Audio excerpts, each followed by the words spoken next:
guys. I am speaking with my new friend, Eric Jemielita from Genesis Financial. And I thought this would be a really good time for us who either might be struggling with finances or maybe just need some good advice right now from a financial advisor or and planner.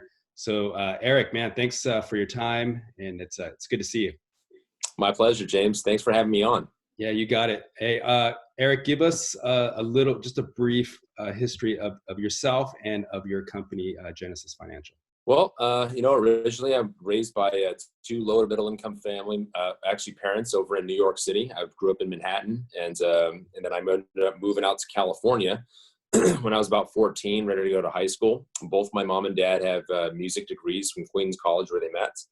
My mom eventually ended up becoming a flight attendant, and for 30 years, actually, with United Airlines. My father stayed in music, and nobody ever taught them how to save money. And as a direct result of that, it impacted their relationship. It impacted, our family situation and our quality of life. And I think that, financial illiteracy is a very major problem right now in the United States. I mean, they don't teach you where to put your money in schools. They don't teach you at your job. And oftentimes you're just kind of left to figure it out by ourselves. My parents were the exact type of family that was left behind. And it became a passion of mine that I get into the financial department and says, you know what, enough is enough. I'm not going to sit back and watch other families have to scrape by and struggle through life just because they didn't have the education piece necessary in order to provide the best quality of life for themselves and their family. So I got involved in the business. I actually worked with a couple of good mentors and eventually took it and I ran with it. I've been in my line of work now almost 16 years. And, just from that, it's been just a great ride. I mean, there's been a lot of trial, tribulation, learning experience naturally. But after all that, the reward is you get to help a lot of people, and you also get to, build something that's different for your family too, and so become more of an example. We are now in week 4 in quarantine. There's people who are getting laid off, people are getting furloughed. What could or should we be doing right now in the midst of COVID-19 with regards to finances? I think, James, we should be investing into products and services that protect you against the stock market, such as downside protection. So if the market crashes, you don't lose any money. Unfortunately, most people are only in 401k plans or traditional IRA plans that potentially could lose value. Or they're in the stock market, which is even worse because, ever since this whole COVID-19 thing, I think up to date, the market's performed at negative 30%. So if somebody, let's say, had $1 million sitting in an account that was, left unprotected, they lost $300,000 of that account. And then what's worse is that if this is sitting in a tax deferred account, which means that you've got to pay taxes on the money later, and let's say they're close to retirement or they're close to taking distribution on that money, they still have to pay taxes on the remaining balance of $700,000 in that example. So, we want to prevent people from turning $1 million into $400,000 or $500,000 overnight. So give us some examples of how you would protect that $1 million in a time such as this. Well, I mean, we've got a lot of what we call fixed indexed annuities. So I think fixed index annuities are a great way to go. Because they have a downside floor, but they also have a cap. So you earn typically between 4 to 6% return on a lot of the products and services that we got out there. And the money just sits there. And then we've got another product called an Index Universal Life. So most people don't know this because their employers or their parents never explain this to them. But Index Universal Life, believe it or not, is a form of permanent life insurance that has a cash value attached to it that also has downside protection. So if the market dips, you don't lose any money. The principal and the accumulation are guaranteed. And subsequently, you have a 25% cap on that money. So, and then the money earns based off mirroring the growth of the S&P 500.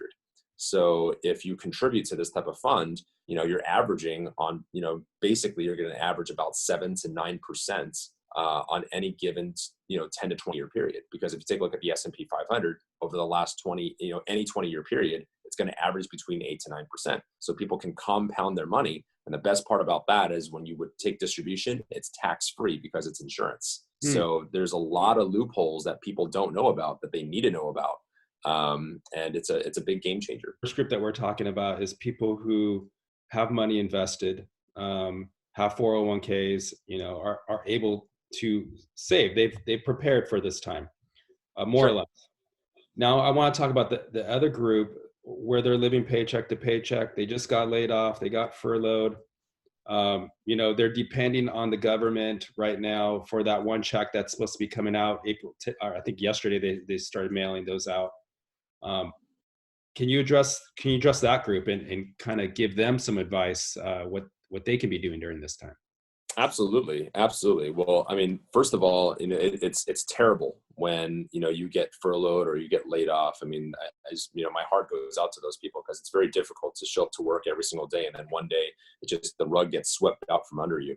Yeah. And it's a very rough patch. But at the same time, wherever there's any type of adversity, there's always a seed of opportunity Yeah. if you take a look at it. And I truly believe that in my life personally, nothing was ever handed to me. And I think right now is a great opportunity for those people to reflect on, on where they've currently, how far they've come in their life, and figure out what they want to do next. Right. Successful people have a mindset of always what's next.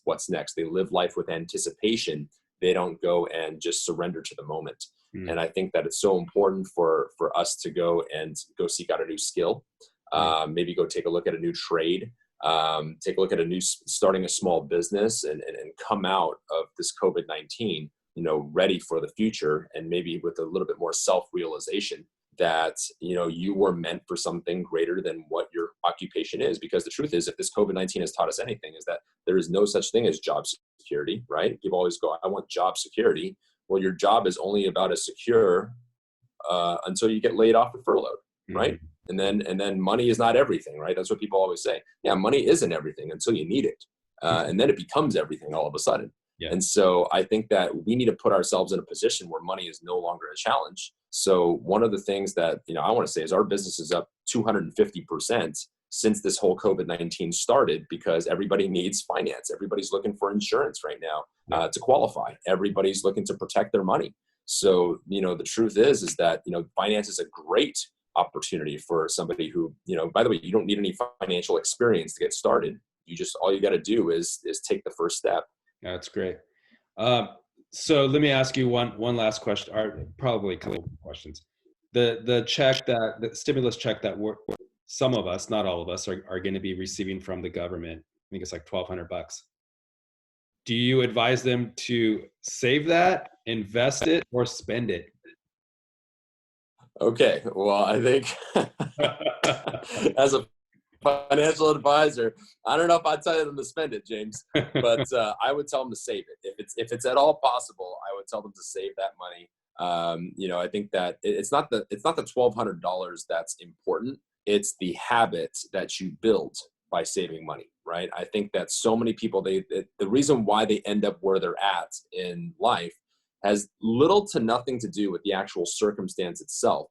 It's the disciplines and the habits that we teach ourselves and that we are taught, that lead us to where we're currently at. Because if you think about it, you are where you're currently at right now in life as a direct result of the decisions that you've made over the last couple of years. Yeah. And so if people were to have made different decisions, then they would be in different positions. So I think that just creating the habit of saving money and saying, okay, I have this $1,200 now, let me not go and blow it on, shopping online or whatever, or Netflix, right? Watching Tiger King. Let me go and instead invest these dollars into my bank, or invest these dollars into an investment that can build equity when the market picks back up. That would be, building good habits. And then that way, if one day they decide they have more money, they have more of an income, they know what to do with it versus just blow it. I mean, because think about it. I mean, how many people do we know that that win the lottery, right? And then you never hear from them again because they got injected with $50 million, but they have all this cash, but their mindset, their identity is this small, and they don't know what to do with that cash. Had they invested that, I mean, you think about what one of us could do with $50 million, we would turn that into quite a bit.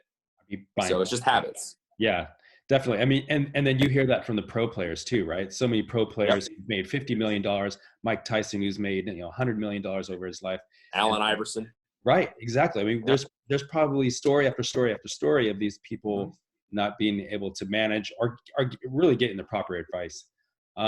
So what is some last advice that you might be able to share with us as we navigate through this time and the subsequent months as life starts to go back to normal?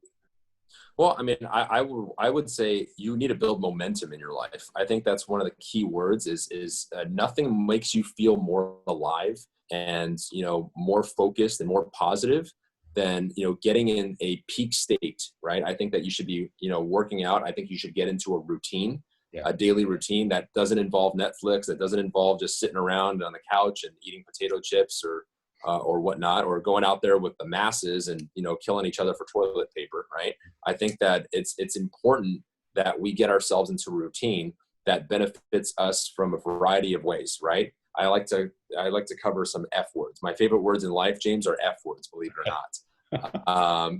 Faith, family, fitness, and finance, Nice. right? I'm a big believer on all four of these. And I think that if we get into a routine where we're spending some time with our family, which is good, right? We get into our faith, obviously, which is God. And then we got our fitness, which every single day we can, we got to do something to work ourselves out and stay in peak physical shape, whether that be a, workout at home or whatnot. And then we also get into our finance, which is the toughest one, where we build these habits of saving money and then earning additional income. I want to let everybody know that wealth is created in the gap, right? There's a gap, and you have your expenses, and then you've got your income.